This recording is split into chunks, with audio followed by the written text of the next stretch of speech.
नमस्कार सर्व शेतकरी बांधवांना. नमस्कार.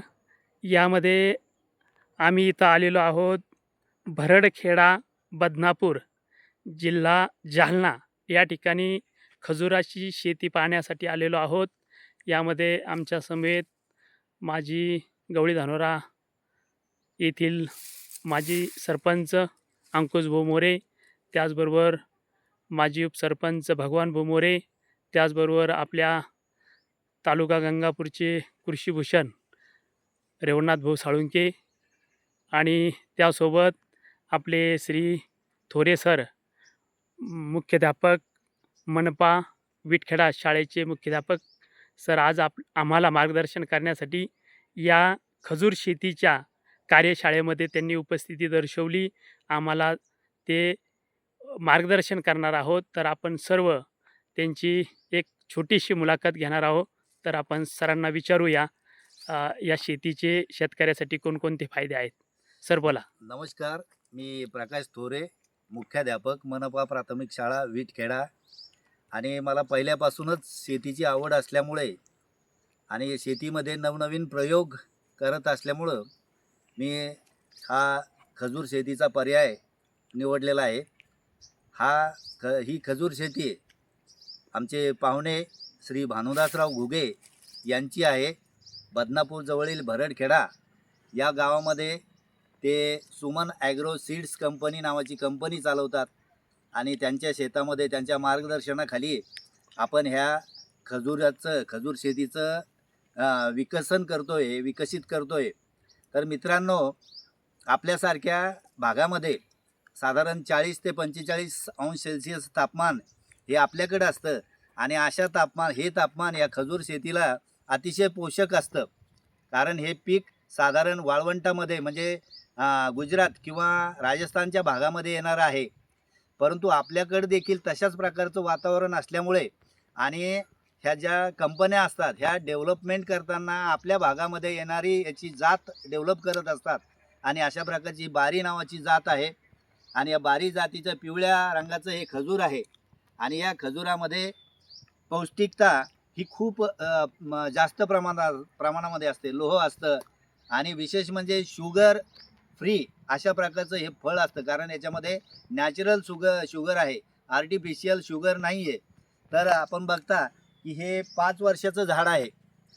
ह्या झाडाच्या आज हे झाड जवळजवळ 10 फूट उंचीचं झालेलं आहे आणि वरची जर त्याची हाईट मोजली वरच्या पानाची तर जवळजवळ 20 फुटापेक्षा जास्त हाईट या झाडाची झालेली आहे. हे झाड साधारण 70, 80, 90 किंवा इवन 100 वर्षसुद्धा टिकतं. आणि एकदा लावल्यानंतर तुमच्या 4 ते 5 पिढ्याला परत झाड लावायची गरज नाही. फक्त मेहनत करणे योग्य पद्धतीनं आणि फळ घेणं असा हा प्रकार आहे. तर ह्या झाडाला हे जवळजवळ 1, 2, 3, 4, 5, 6, 7, 8, 9, 10 जवळजवळ घडं ह्या लागलेले आहेत. आणि ह्या एका घडाचा माल साधारण आमच्या हिशोबाने 15 ते 20 किलो निघायला काही हरकत नाही. येत्या 1 महिन्यामध्ये म्हणजे 1 मेच्या आसपास हा माल विक्रीसाठी उपलब्ध होईल.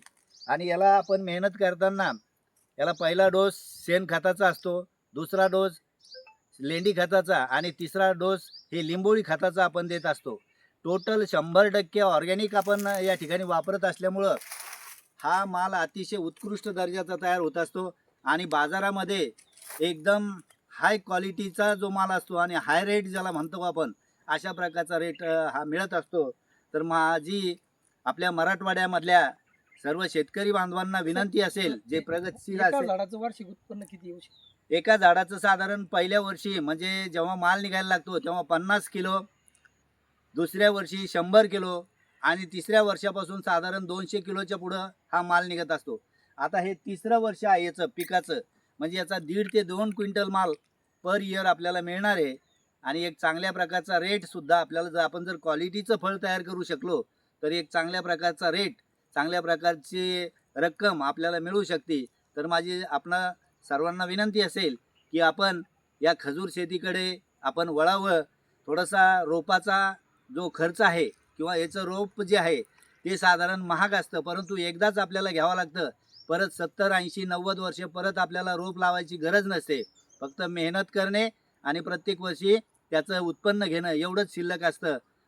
तर ज्यांना ज्यांना शक्य असेल साधारण 4 ते 5 लाख रुपये पर एकर याचा खर्च येतो. 25 बाय 25 वर हे झाडं लावावं लागतात आणि गुजरात किंवा राजस्थानमधून हे झाडं आपल्याकडे येत असतात कंपनीमधून. तर अशाच प्रकारची ज्यांची इच्छा आहे आणि कॅपॅसिटी आहे आणि आर्थिक पाठबळ आहे, अशा लोकांनी हे लावायला काही हरकत नाही. पाण्याचं देखील योग्य नियोजन केलं तर आपल्याकडे एक चांगल्या प्रकारचं म्हणजे पाणी व्यवस्थापन आपण करू शकतो आणि चांगल्या प्रकारचं उत्पन्न घेऊ शकतो.